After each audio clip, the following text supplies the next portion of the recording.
No caso, vamos voltar agora, vamos pensar no campo do spin 1. Então, pessoal, então é o seguinte, a sugestão que eu estou deixando para vocês é essa. Suponhamos que a gente pegue esse gráfico aqui, ó, vamos pensar assim. Então, vamos pegar o gráfico, estou voltando ainda para o caso escalar. Vamos pegar esse gráfico aqui. Vou pegar esse gráfico aqui.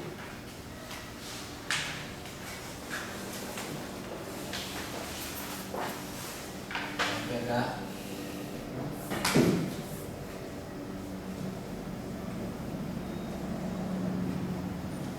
esse gráfico aqui. Eu acho que isso aqui é tudo. Eu acho que, do ponto de vista da eletrodinâmica escalar, esses são os três únicos gráficos que contribuem para um loop, né? Para essa função de grid. Tem um vetor. Segunda ordem, acho que só. Eu acho que só tem esses mesmos, né? Acho que não tem mais um gráfico, não, porque eu pensar, poderia ver se eu tenho nessa interação, eu poderia ter pensado em uma coisa assim.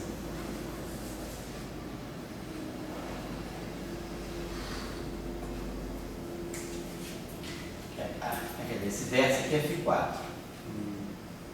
Esse vértice aqui é Φ e é Mi. Em princípio, poderia pensar nesse gráficozinho do ETzinho também. Né? Podemos pensar nesse gráfico aqui, ó. Como eu tenho que introduzir a interação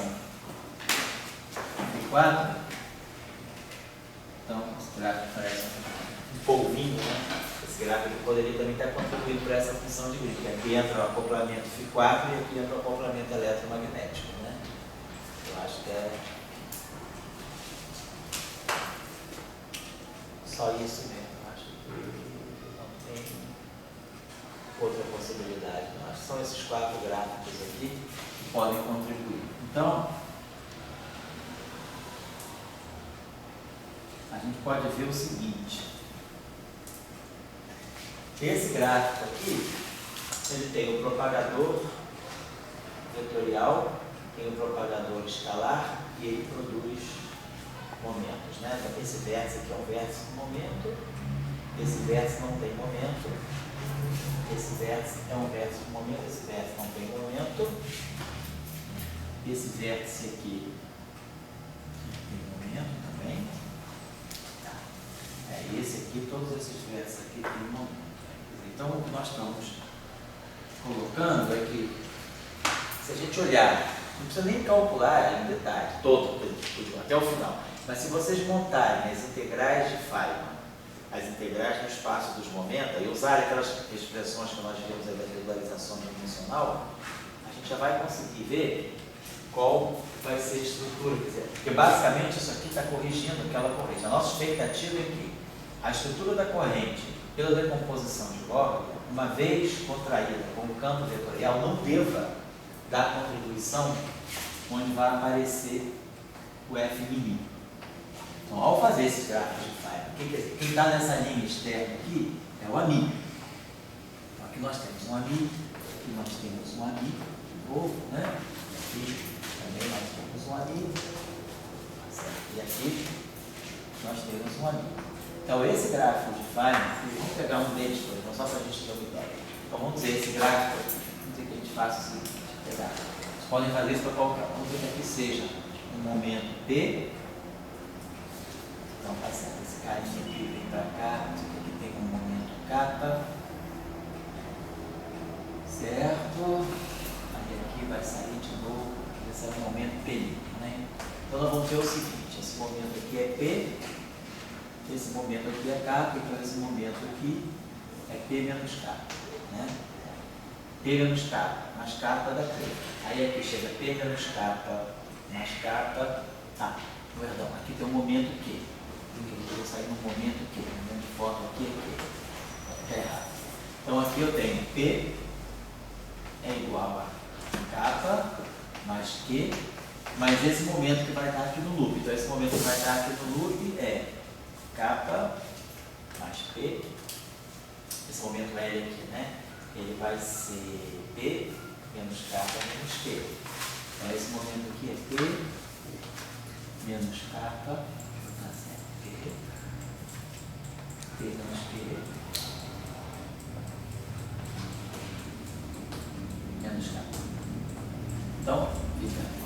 P menos Q menos K, soma com K, dá esse momento P'. Esse momento P' é igual a P menos Q. Se eu somar P', eu obtenho P. Então, tá legal. Então, tem por exemplo, esse gráfico aqui, né? Então, ele tem esse AB na perna externa. Esse gráfico que faz aqui, então, esse vértice aqui, então, vamos imaginar que tá, esse vértice aqui tem um amigo. Então, pela regra de Feynman desse vértice, a gente sabe se esse vértice aqui está acoplado com um amigo, o índice relacionado com esse vértice é o amigo. Então, vai produzir um momento aqui que vai ser, então, nós vamos ter aqui integral em D4K. Então, nós vamos ter o propagador aqui então, esse vértice aqui é um vértice, então, esse índice aqui é Mi, vamos chamar esse índice vetorial de Mi, vamos chamar esse índice vetorial de Rho. Então, tá certo. Então, esse vértice aqui, a gente já sabe, ele vai ter, ele é um vértice que tem um índice Mi e um índice Mi. Então, pelo vértice, ele vai produzir o fator eta mini, nós já sabemos, né? Ele tem um eta mini, então, tá certo, eta mini, certo? Então, o vértice tem dois índices vetoriais. A gente sabe que o índice, quando der a regra de Feynman, dois índices vetoriais da eletrodinâmica escalar, dá o eta, e aí vai aparecer aquele fator 2E2, vai aparecer 2 é 2, regra de Feynman, 2E2. Não tem dependência do momento. Aí nós vamos ter integral de momento, que é o propagador do escalar, I sobre K2 menos N2. Aqui é o propagador do campo de gauge. Vamos colocar o campo de gauge no gauge de Feynman. Então, a gente vai produzir um menos I sobre P menos Q menos K ao quadrado. Ou K menos K mais Q menos Q ao quadrado. Aí o propagador é eta e Rho. O propagador de Feynman do campo vetorial, com dois índices de Mi. Agora, esse vértice aqui é um vértice vetorial. Esse vértice aqui é menos IE, vai cá. Menos IE, regra de Feynman do vértice, né? Aqui tem um 2IE2. Menos IE. A regra de Feynman desse vértice é K mais P'. Esse cara aqui está ligado ao índice Rho. Esse vértice aqui chega nele no campo vetorial com o índice Rho. Então, K mais P'. Perfeito. Então, a estrutura desse gráfico é essa aí, os propagadores e as regras de Feynman dos vértices. Então, a gente vê que a gente tem um P', esse P' aqui é constante, sai da integral. Né? Então, eu tenho essa divergência, eu tenho essa integral. Quer dizer, a integral de loop que me sobra é essa aqui. D4K sobre 2π. Os índices zetas aí se jogam todos, zeta mini, isso aqui vai ficar um delta de mi Rho. Aquele Rho fica mi. Então, esse gráfico aqui no final do dia, ele é proporcional. Esse zeta especificado aqui, bom, constante acoplamento, menos I com mais I dá 1, menos I com mais I dá 1, vai produzir um 2E2, né? Esses são os detalhes que vocês podem acertar. O que é importante é a estrutura do gráfico. Aí ele ficou, os índices, esse gráfico tem que ser, ele tem um índice livre no final, que é o AMI. Esse gráfico, porque as pernas externas são escalares e o índice vetorial é o AMI. Então esse gráfico tem que ter um Mi no final do dia. Então o Mi está aqui. Delta de Mi Rho. Delta de Mi Rho dá um delta de Mi Rho. Delta de Mi Rho, esse Rho aqui dá um delta. Então você está me dando isso aqui. P, linha, mais K, índice Mi. Aí eu tenho esse propagador, já somei todos os I's, 1 sobre K2 menos N2. E o propagador do fóton é sem massa, 1 sobre K mais Q menos Q ao quadrado. Eu tenho esse gráfico de Feynman aqui. Então, como vocês estão observando, sai um P', Mi. P' Mi vezes esse gráfico aqui. E o outro gráfico é K Mi vezes isso aqui. Então, quando eu então, esse primeiro termo que é constante, para essa integral de loop, vai ficar um P' Mi vezes essa integral de loop. Então, P' Mi.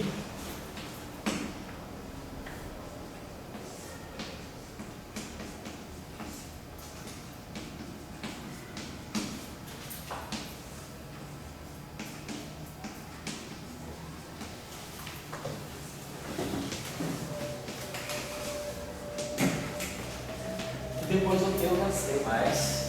Eu não posso tirar da integral porque eu cabe.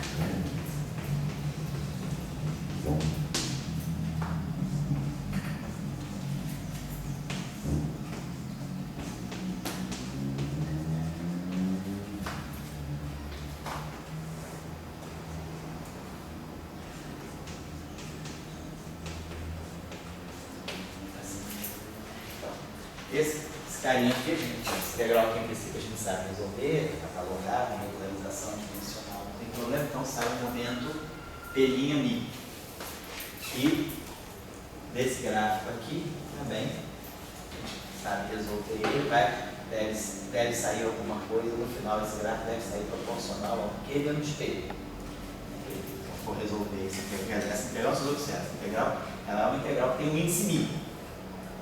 Por covariância, o único vetor, e eu vou integrar em K, então K é uma integral muda, então essa integral de alguma maneira ela tem que trazer um índice μ no final do dia, e o índice μ vai estar associado ao Q menos P. Q menos P'. Então se a gente está observando, né, que de qualquer maneira, né, esse campo Ami, ele, quando ele for contraído com QI, Ami, ele vai produzir o Q aqui. Vai produzir sempre um índice μ. Onde aparecer Q, por exemplo, se eu fizer substituição, não, essa integral não dá zero, não. Dá zero, ela deve dar proporcional a um Q menos P. A estrutura de vértice ela vai ter um Q, essa integral na verdade é divergente, né? Mas ela deve dar alguma coisa Q menos P', vezes um certo resultado da integral. Porque eu estou só querendo olhar a estrutura de índice, para ver que vai sair sempre, o momento transfer, sempre que ele aparecer, ele vai aparecer com índice μ. Então, quando ele for contraído com QB, de fato ele vai dar sempre a divergência de A, ele nunca vai conseguir produzir o rotacional. A mesma coisa vai acontecer com esse aqui. Esse aqui é que é mais um pouquinho, esse aqui que é menos óbvio. Então, esse gráfico aqui comportaria uma análise um pouquinho mais detalhada por parte de vocês. Esses gráficos aqui são óbvios que não vai dar. Se vocês quiserem olhar esse gráfico aqui também, como é que ficaria esse gráfico aqui? Estou só querendo ver, depois se pintar, não, esse gráfico aqui vai dar contribuição ao momento magnético, aí a gente calcula em detalhe. A gente está fazendo uma seleção, só para ver, vamos olhar a estrutura daquele último gráfico, do gráfico tipo o octocozinho, o polvinho lá. Esse gráfico ali, ele tem o loop dele, então vamos dizer, aqui tem o momento P, aqui vai entrar um momento K, então vamos dizer que aqui tem um momento Q, estou botando o momento Q saindo, então tem um Q, então entrou P, aí aqui veio o momento K, aqui vai sair, vamos dizer aqui, K menos Q. Entrou K, se eu somar esse que está saindo com esse que está saindo, Q mais K menos Q dá K. Então aqui entrou K menos Q, opa, vem para cá, e aqui vai entrar P, vai entrar K menos P, então vai ficar P, opa, aí aqui tem K menos P, então entrou P, não, tem que pensar que aqui vai sair um P', né?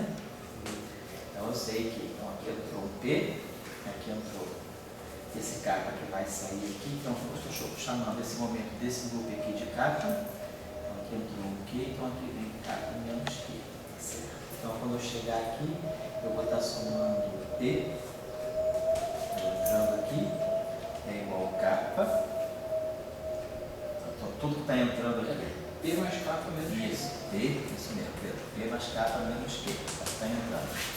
O que está saindo é K mais P'. Então K cancela com K, então está certo. P' é igual a P' mais Q, igual a Q. Está certo, então está tudo certo. A conservação do momento está tudo certo. Agora é só colocar regra de Feynman. Esse gráfico aqui, então então eu tenho uma integral em K, eu tenho um loop só. Então nós vamos ter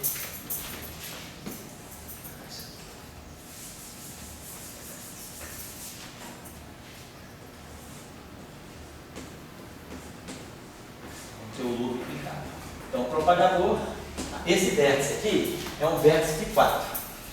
Na teoria φ4, é um vértice que tem escalar, escalar, escalar, escalar. Então, ele tem um ilano. Vai produzir só aquele menos ilano. vértice lambda equático. Aí o propagador da primeira linha que sobe, o propagador de um escalar, vai ficar I sobre K2 menos M2. Esse vértice aqui é um vértice vetorial, tem um índice μ. Então, escalar com vértice vetorial, soma os momentos. Vai ficar 2K menos Q, índice I, menos I, é 2K menos P, índice μ. Né? Assim a gente faz quando a gente tem aqui vértice, né? O vértice daquele é escalar, o vértice depende da derivada, o vértice aqui é o momento. É o momento, a soma dos momenta, dos escalares, vai ficar esse mais esse, 2K menos Q, 2K menos Q. Índice μ. E isso é a regra de Feynman do vértice. E o propagador, o outro propagador, vai ser I sobre K menos Q ao quadrado, mais M2. Menos M2. Acabou-se. É a regra de Feynman desse vértice. Então, de novo, esse vértice depende de K, depende do índice μ. Essa integral aqui. Então, eu vou ter o QI explicitamente e eu vou ter esse vértice Kμ. Mas esse vértice Kμ também vai sair proporcional ao QI. E a estrutura de vocês calcularem esse gráfico, algumas técnicas que a gente aprendeu no ano passado, faz a parametrização e usa a regra de regularização dimensional. Eu falei que no final do dia esse gráfico vai sair sempre proporcional a QI. Então, ele vai pegar QI a μ. Então, ele também vai dar divergência. Acho que também não vai dar contribuição a nenhuma propriedade magnética. Então, a única chance de sair um F de I, alguma coisa que tenha um Q, que não seja contraído diretamente, é com esse vértice, com esse gráfico aqui. Mas pela análise da decomposição de Gordon, nós já vimos que não deverá acontecer isso.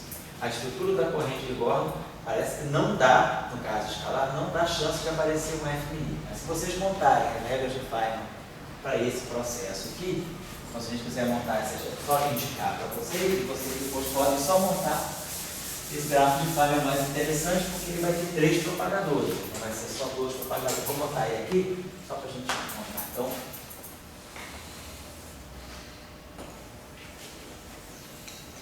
isso aqui aí, então é. Então tá legal. Então vamos pensar assim, esse índice aqui, então esse eu vou dizer, aqui entra um P, aqui sai.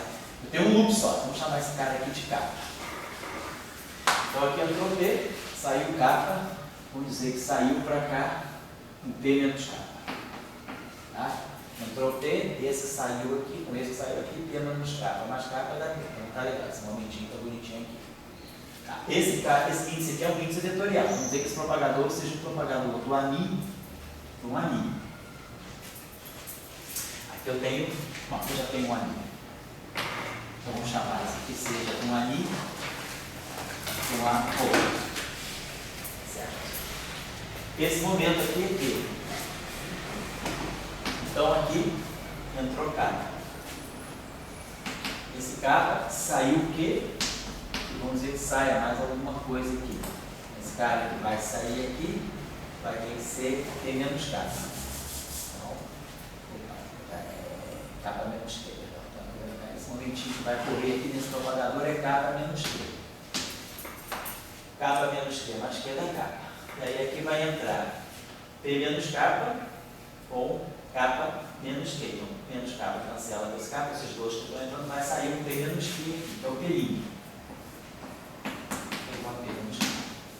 Então, a estrutura de momento está aí. Então, eu tenho um loop só. Então, integral só no momento K.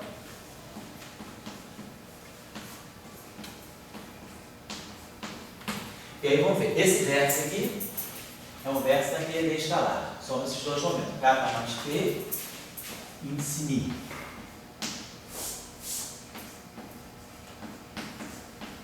Não, estou esquecendo dos fatores de vértice. Todos esses vértices aqui, ó, tem menos IE, menos IE, menos IE. Então, todos os vértices da mesma categoria. Menos IE a terceira. Todo vértice de 2 escalares e um vetor. Então, aquele vértice lá tem K mais P e I. Esse propagador aqui conecta Ni com Rho. Então, ele é um I, na verdade é menos I, Ni Rho sobre K menos P ao quadrado, P menos K ao quadrado. Então, propagador do fóton. aqui eu tenho o propagador do escalar. Então esse propagador aqui é I sobre K2 menos N2.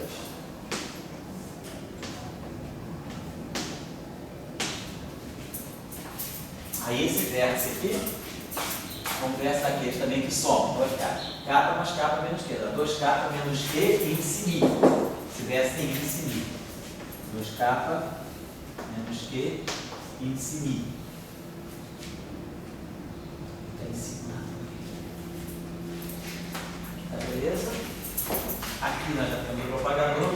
Aqui nós temos esse propagador I sobre K menos Q ao quadrado menos N2, né? Porque é um vértice, é um propagador escalar, K menos Q ao quadrado menos N2. Então nós temos 3 propagadores, né? 1, 2, 3. Já temos os 3 propagadores declarados, faltou só esse vértice aqui. Então esse vértice aqui de novo tem índice ρ. Então ele é um vértice que vai ter esse momento mais esse. Então eu vou ter K menos Q mais P', vezes K menos Q mais P', ele tem o índice ρ.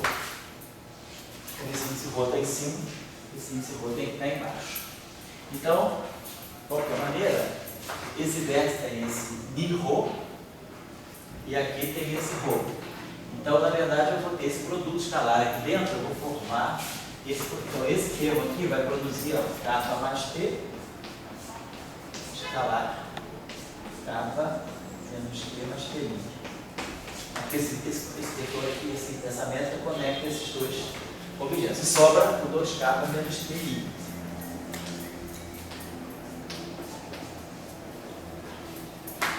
Então esse exercício, esse gráfico de Feynman, ele seria bom, porque ele tem 3 momentos. Vocês vão ter que pegar aquelas expressões que eu dei para vocês lá no passado. Todas as expressões tem no livro de Pierre Ramon, no livro de... Lá no final, as regrinhas da regularização dimensional, né, que a gente tem essa integral que tem 3 propagadores, então ela vai precisar de 2 parâmetros, chamados parâmetros de Feynman. Bom, de qualquer maneira, no final do dia, essa integral tem um índice μ. Tá? Só que essa integral ela tem potências mais altas do momento. Ela tem 2, 4, 6 no denominador, K6 no denominador. No numerador ela pode ter K7. K4, 4 dimensão 4, 5, 6, 7. Agora é divergente, de qualquer maneira essa integral aí é completamente divergente. Tem termo aqui que é completamente convergente. Esse termo aqui, que tem P', P' e P', tem 6 potências de K no denominador. Então essa integral converge. A integral mais divergente que tem aí é essa, vezes essa, vezes essa. Se eu quiser pegar o termo mais divergente, é o termo que é cúbico em K. Bom, então esse termo aí certamente vai me dar, tem um índice μ, tem que me sobrar alguma coisa. Quer dizer, qualquer índice μ, quer dizer, eu estou olhando o seguinte, qualquer único jeito de sair desse loop todo aí é alguma coisa com índice μ. Tem um momento que tiver. Então sempre que tiver o índice μ, qualquer hora que aparecer o momento transverso, ele vai estar, quer dizer, qualquer lugar que aparecer o momento transverso, ele vai estar contraído com a μ. Todo momento que sair dessa integral ele tem que ter a μ. Então não tem como eu gerar outra contribuição.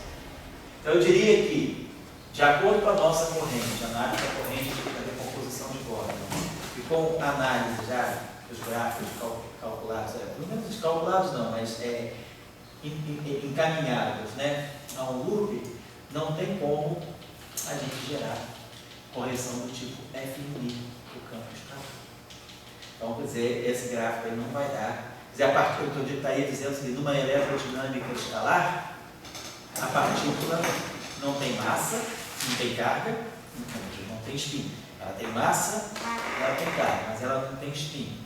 Então, a interação eletromagnética não deve ser capaz de atribuir a ela algum tipo de momento magnético, nem por correção quântica. Ela deve realmente permanecer, ela não deve realmente se acoplar com o campo magnético externo, não. Essa é a conclusão que eu estou tirando desse estudo. F' é a parte chata. A F' é a parte chata, porque vai dizer que tem um campo magnético. Bom, então, diria que para os que quiserem, é isso, claro que está sujeito a vocês fazerem uma análise mais detalhada, né? Eu deixo na mão de vocês aí. O que o Zé vai poder Você diria que numa equação de Maxwell, do lado direito tinha que ter um meio interno A, uma coisa assim. Do lado direito? É, lado direito, como fonte. Para poder. Teria que ter sempre. Há um meio interno A, um B, outra coisa. Alguma coisa assim. Mas o campo elétrico, o magnético, com o A se acoplando. Você diz porque é para ter momento magnético aí? Porque você quer ter momento magnético, a pergunta é o que está faltando nas equações de Maxwell? Eu acho que aí o problema, por exemplo, o problema aí não é as equações de Maxwell, se a gente for olhar, a gente já falou na aula precedente agora de hoje, as equações de Maxwell, elas já estão devidamente corrigidas. Eu acho que o que está faltando é o spin da partícula. O problema não são as equações de Maxwell nesse caso, é a partícula realmente não ter spin. Porque o que a gente pode, é interessante observar, isso é uma questão que a gente está discutindo aqui, eu nunca vi isso escrito, não sei se está certo ou está errado, mas é sujeito a todos nós pensarmos melhor. Eu estou observando o seguinte, o neutrino, ele não tem carga, mas tem spin. Então, ele, tendo massa, apesar de ele não ter carga, ele pode adquirir momento magnético, porque ele tem massa. E tem spin, mas ele não tem carga. Então, de uma certa maneira, a interação eletromagnética, ela induz magnetismo para o spin. Eu não tenho a referência aqui, eu vou dar para vocês. Eu sempre já te passei essa referência do How Magnetic is the Neutrino. Jungiano. Jungiano. Acho que eu já te passei. Eu passo para vocês. O neutrino, sendo massivo, ele pode adquirir momento magnético. Ele tem massa e tem spin. Então, de uma certa maneira, é como se a interação eletromagnética induzisse para ele, por correção quântica, uma pequena carga. Ele induz o magnetismo, não induz a carga, ele continua neutro, mas ele ganha magnetismo. Eu acho que o que é crucial aí é o jogo do spin. A partícula escalar, se a gente for olhar, a partícula escalar não tem spin. É óbvio. Mas tem carga. Então, se eu não consigo gerar magnetismo para ela, nem por correção quântica, está parecendo que, se o objeto não tem spin, a correção quântica, ela não é capaz de simular como se ela adquirisse um spin para poder interagir com o campo magnético. Vocês estão percebendo que a carga, de uma certa maneira, o neutrino não tem carga, mas ele adquire magnetismo. Ele tem massa e tem spin. Então, de uma certa maneira, ele adquire magnetismo por correção quântica. Mas, o que poderia dar o momento magnético do neutrino, na teoria eletrofrata, é esse vértice aqui. Eu teria o fóton, tá? A estrutura mais ou menos é essa. Vamos dizer que aqui, para eu ter a estrutura de momento magnético, eu teria que ter a função de onda do neutrino, gama mi, gama 5, então nesse caso é gama mi mesmo, U. Então eu teria que pegar a corrente de Gordon do neutrino e acoplar com o fóton. Então aqui fora eu tenho o neutrino. Então aqui vamos dizer que o neutrino tem uma linha pontilhada para diferenciar da linha do elétron. Então o neutrino é isso aqui. Agora, na teoria eletrofrata, o neutrino cria uma corrente com o elétron trocando o W. Então isso aqui é neutrino, vou colocar aqui. Isso aqui vamos dizer assim, isso aqui é neutrino, isso aqui é um elétron barrado. Isso aqui é um elétron, isso aqui é um elétron barrado, isso aqui é um elétron e isso aqui é um neutrino barrado. Então fica Mi barrado, gama Mi, Ni, a Mi. Então a gente forma direitinho a estrutura que a gente quer. Corrente fermiônica, corrente de neutrino. Só que na teoria eletrofrata, o neutrino, quer dizer, ele troca WMi aqui. Eu não poderia, por exemplo, será que ele pode trocar Z0? Eu teria neutrino com neutrino dando Z0 aqui. Mas aí o neutrino se propaga para cá. Só que na teoria eletrofrata não tem nenhum vértice de neutrino com amigo. O neutrino não tem nenhum acoplamento direto com o fóton.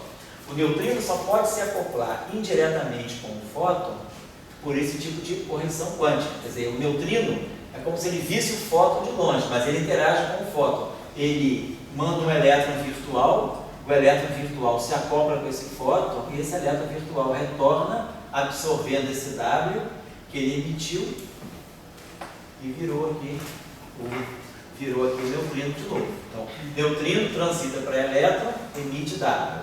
Aí esse neutrino, esse elétron interage com o fóton, reabsorve esse W, que é como se ele jogasse a bola, pegasse lá na frente, né? Joga a bola e pega ela na frente, volta a ser neutrino. Então está tudo fechado. Então eu poderia ter uma propriedade eletromagnética do neutrino interagindo com o fóton indiretamente.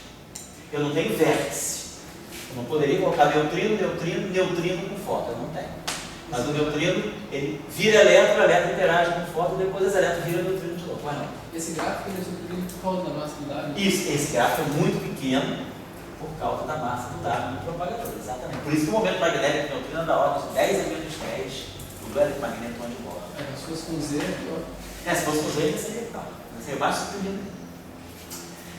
Então, temos isso aqui. O neutrino também não tem interação direta com o Higgs. Então, o neutrino só interage com, nesse caso, só com. Então, esse gráfico aqui, ele confere magnetismo ao neutrino. E agora, o neutrino, que é decisivo, é o fato dele ter espinho. No caso do escalar, o escalar, ele nem indiretamente, nem por correção quântica, ele se torna magnético, porque o que está faltando para ele é o espinho. A carga, no caso do neutrino, né, o fato dele não ter carga não foi tão decisivo. O que foi mais importante foi o spin. Então, talvez, né, quer dizer, a correção quântica ela seja mais apta a gerar como se fosse uma carga do que o spin, porque o spin é uma coisa quantizada. Então, o spin ou você tem ou você não tem. A carga, a gente sabe que a carga também, a carga aparece como múltiplos fundamentais da carga do elétron, mas a carga, hoje a gente sabe que a carga é fracionável, né? O spin parece que é um spin fracionável, o spin é 1/2, ou é 1 ou é 0, a gente tem exemplo de spin 1/4, por exemplo. Né? Então eu acho que a gente fica claro que o magnetismo das partículas de spin 0 não pode ser adquirido por correção quântica. Agora a questão seria o spin 1. Então eu vou deixar parar a aula por aqui hoje. Na próxima aula, vamos ver se até lá a gente já resolveu com o Luiz a questão do spin 1. O Luiz daria um semináriozinho, isso é uma coisa de meia hora, só mostrar o que você fez, o trabalho de Corrate, é isso, com isso que você, eu acho que está entendendo bem o que está acontecendo. E aí a gente vamos olhar a decomposição de Gordon, vamos olhar a estrutura de corrente de novo, porque como a gente fez hoje para o escalar, a corrente global e a corrente local, vamos olhar a corrente global, vai ser muito parecido com o caso escalar, e a corrente eletromagnética, no caso dos dados.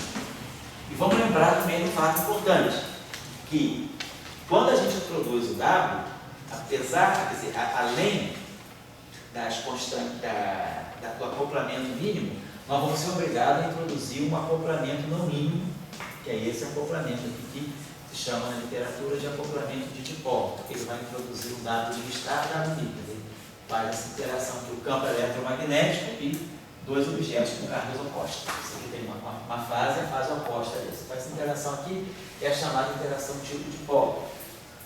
Então, essa interação aí, ela vai ser crucial para dar a razão giromagnética correta do elétron, da partícula de spin 1. Então, nesse caso, a questão é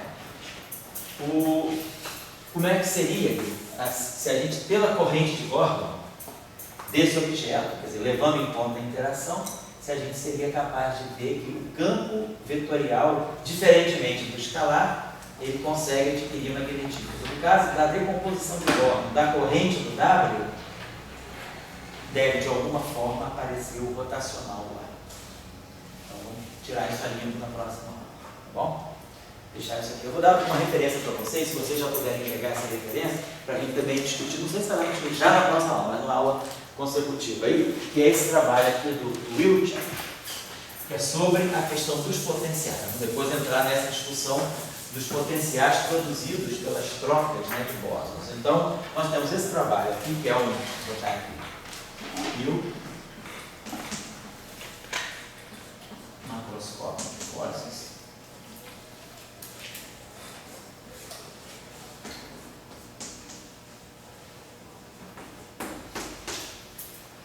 O trabalho do Moody e do Wiltshire.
recente.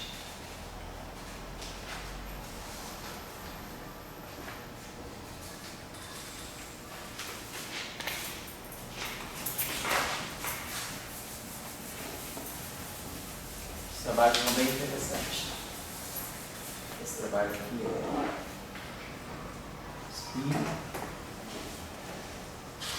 Dependent,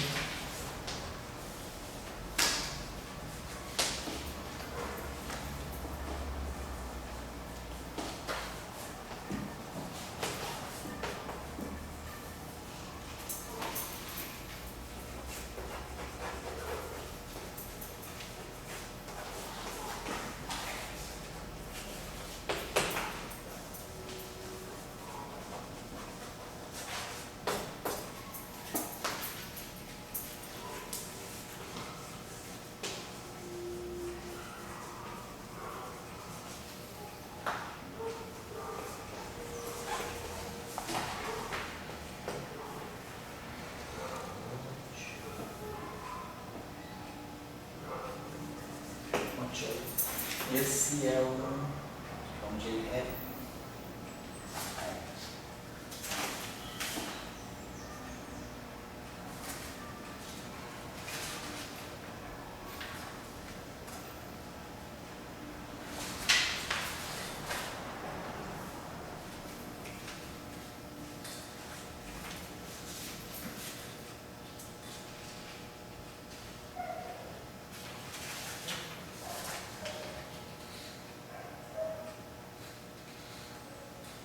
JREP 11, Journal of Higher Physics, JREP, revista da CIS, JREP 11, 2006,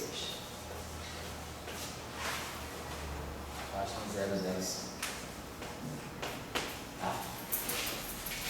Esses trabalhos aí são interessantes, nós vamos trabalhar um pouco sobre essas ideias. Vamos extrair potenciais dependentes do spin de acordo com o tipo de partícula que é trocada. Se a partícula for trocada, for, por exemplo, um escalar, for um vetor, pode ser um tensor, dependendo do tipo de partícula que é trocada na interação, nós vamos ter diferentes formas de dependência de spin e potencial. Mas eles têm, por exemplo, dois términos, né? Dois términos que estão trocando o escalar. Então, como é que fica a interação spin desses términos se houver troca de escalar? E se houver troca de vetor? E se houver troca de um tensor, por exemplo, né, que fica a interação spin-spin. Esse trabalho aqui faz uma discussão bem completa, bem mais completa do que o Wildt. O Wildt foi um trabalho mais pioneiro nesse sentido, mas o trabalho do Dobreski e do Choyo, ele é mais completo, ele faz mais análise, mais possibilidades de novas partículas. Por que eu estou querendo entender isso? Por causa da física além do modelo padrão. Novas partículas podem ser produzidas, né? Novos bósons E0, novos bósons W, eles vão dar diferentes tipos de... será que eles podem dar repercussão macroscópica, né? Algum tipo de força que a gente possa medir macroscopicamente independente do spin? Então essa é a questão que está em jogo. Então eu acho que isso é interessante. Olha, Momentos? São momentos, só que os nomes são, o Dobreski e o Choyo são.